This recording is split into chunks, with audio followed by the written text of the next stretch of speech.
tadi ada pertanyaan kepada Bawaslu itu menjadi sebuah catatan ya. Kita harus pisahkan. Apakah dengan masalah politik itu bisa mengganggu pemilihan atau tidak? Tidak, tergantung komitmen kita. Karena karena pemilihan umum itu adalah demokrasi. Kita harus melalui tahap itu. Persoalan-persoalan politik itu bisa diselesaikan. Persoalan politik itu bukan menyangkut merdeka atau tidak. Persoalan politik itu ada hubungannya dengan kesejahteraan dan lain-lain. Saya pikir kalau semua kesejahteraan masyarakat di Papua dilayani secara rasional dan baik, maka saya pikir persoalan politik itu bisa hilang. Untuk tahun ini kan kita dapat dari KPU Papua bahwasannya 60% untuk Indonesia 60% adalah pemilu pemula.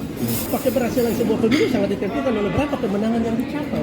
Tapi kalau misalnya pemuda itu bisa memilih siapa pemimpinnya di Indonesia, dari segi angka kuantitatif sudah menunjukkan bahwa dia cenderung ke Indonesia.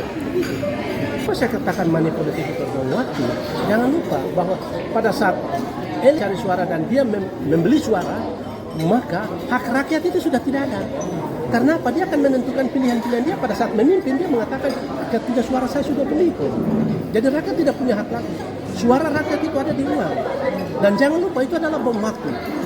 Kalau misalnya memilih tanpa uang, artinya bahwa antara rakyat dan elit itu sudah mengikat diri secara emosional, secara perasaan. Sehingga pada saatnya elit merasa bahwa dia dipilih oleh masyarakat tanpa ada uang, maka dia punya tanggung jawab, responsibility social responsibility. Tanggung jawab sosial itu masih tetap berada di rakyat. Tapi kalau seandainya pemilihan itu berdasarkan uang, maka hubungan antara rakyat dan elit hanya ditentukan uang. Pada saat uang tidak ada, maka rakyat akan menderita. Diperbiasakan rakyat kami dengan uang. Karena itu adalah bom waktu. Pada saatnya nanti satu waktu terjadi gesekan, konflik antara pejabat dengan masyarakat, maka bisa terjadi itu konflik yang cukup besar sekali. Karena dia tahu bahwa suara dia hilang karena dibeli. Noken sudah tidak bisa berlangsung lagi dalam konteks politik, harus tahu, ya kan? Jadi kalau Noken itu sudah bergeser ke wilayah politik, maka ya susah, dia tidak mewarnai budaya lagi. Ya kan? Artinya prinsip-prinsip unsur-unsur yang ada di Noken secara budaya itu sudah masuk dalam dunia politik. Kalau dunia politik tetap kewenangan dan kompetisi dan lain-lain. Tidak bisa disatukan.